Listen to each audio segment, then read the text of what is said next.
It's time for us to check in on my fermented tomatoes. I started this process back in late September. It is now the 10th of November, so more than enough time for these to have fermented through perfectly. In fact, there's no more activity, no more bubbling or anything like that.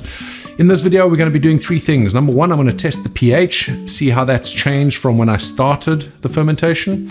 Number two, I'm going to discuss why I'm fermenting the tomatoes and why you might want to as well. And number three, of course, we're going to be tasting it. Let's start with this one. This is the one I've started first, which was on the 22nd of September. The funny thing is, this starting pH here is 4.55, which is very low in comparison to chilies. Chilies usually start at around 5.7, 5.8, even up to maybe 6.2. The thing is that 4.55 is actually below the threshold that the WHO sets for avoiding botulism or botulinum toxin from being released. We're going to see how much it was able to drop through the fermentation process, because fermentation releases lactic acid. Lactic acid will then increase the acidity, which in turn decreases the pH.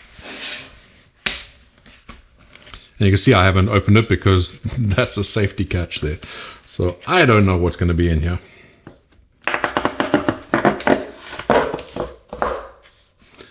Well, that looks perfect. We have got a little bit of Kahm yeast, a tiny little bit. So if you have a look down there, hopefully it picks up on the camera, there's a tiny little bit there of white.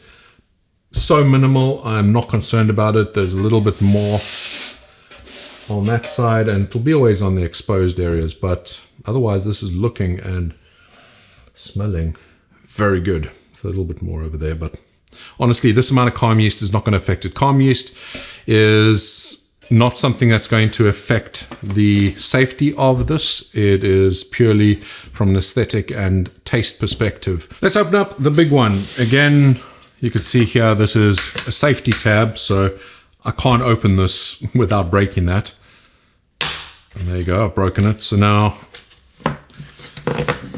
you'll see exactly what I see for the first time in, well, over a month. Smelling and looking good. Again, a little bit of Kahm yeast in there. I don't know if you can really see that. There's a lot of liquid that's come through on this. But yeah, just a little bit of Kahm yeast on top, slight layer, really nothing significant. If I hadn't have done what I did in the last video in prepping this, then there would probably be quite a big layer on there, especially with this bucket. Like I said in the last video, I don't normally like to have as much of a headspace inside my fermentation buckets without making chilies or fermenting tomatoes. You want that headspace to be very minimal. The more headspace, the more oxygen that's in there that needs to be removed by the displacement with CO2. Let's talk about why I'm fermenting these tomatoes rather than using them fresh. There's a couple reasons for that. The first one and the biggest one is tomatoes don't ripen all at the same time. It would be fantastic if they did. It would make my life so much easier. Same thing with chilies. So with fermenting, I'm able to start a batch as I get a bunch of tomatoes. So that's why I started the small batch first, because that was my first flush of tomatoes that I didn't want to waste. The second batch was only a week later, and we've got some more going as well. We've got another big bucket of tomatoes fermenting away. But gradually the harvest gets bigger and bigger towards the back end of the season. And this way it allows me to use all these tomatoes in the sauce I'm making. So that's number one reason. It helps you preserve these tomatoes. That's what fermentation is all about. It's about preservation. Obviously, it makes things safe. That's fantastic, but that's part of the whole preservation process. The other reason is that I like to have options when I'm creating my recipes. If you have a look at commercial ketchup bottles, look at the ingredients list, and you'll notice that vinegar is one of the top 3 or 4 ingredients. And it's there for a reason. It helps preserve the sauce. It also adds some flavor. Of course, you do need some vinegar inside your ketchup. In fact, the recipes that I share on my YouTube channel for spicy ketchup, you'll notice that there's quite a bit of vinegar in there as well. I'll link those down below if you're interested. Now, the vinegar is there to preserve. It's also there for flavor. But the preservation perspective is from reducing the pH. When you're fermenting, you're also reducing pH. You're creating lactic acid. That's part of the lactic fermentation process, and that is going to reduce the pH. In fact, we'll be testing that in just a little while, and you'll see just how much it has actually reduced it. But that means that I can choose how much vinegar I want to add. I'm still going to add some for flavor, but I don't have to add as much as I typically would if I was just trying to make it safe. So it really gives me options for the flavor profiles that I'm going for. We're going to need to blend some of this up to test it properly, because just sticking my pH probe in here is not going to be the most effective thing.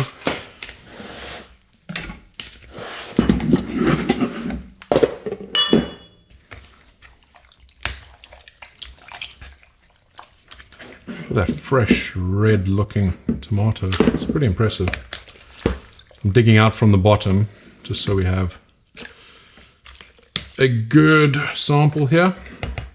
None of this is going to waste, so.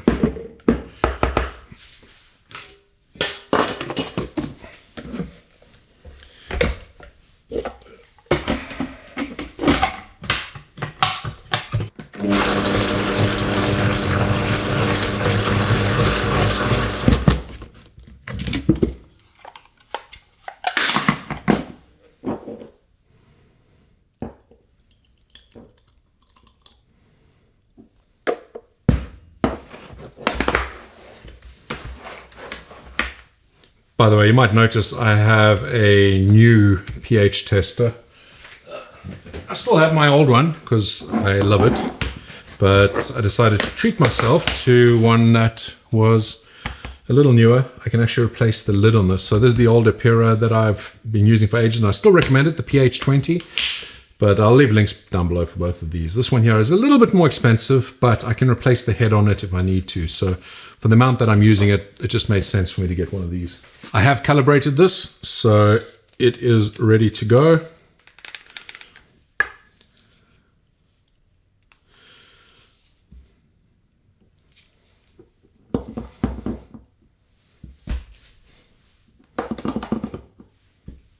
So, well, you can watch it going up there, or down actually, up in acidity, down in the actual pH. It's at 4.05 at the moment, which is perfectly fine. I expected it to be a little bit lower than that, 4.03.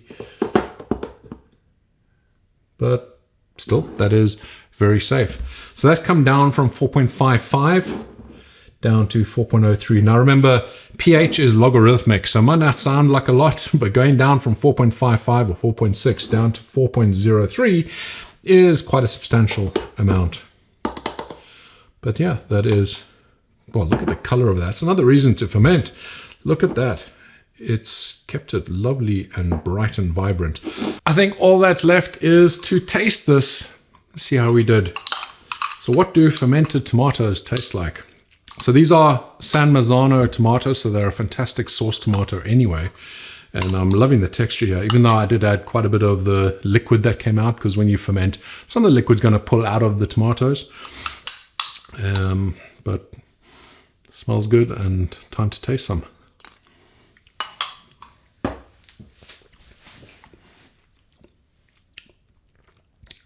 It's quite salty, even though I only did, I think, 2.5%. Is it 2.5? Yeah.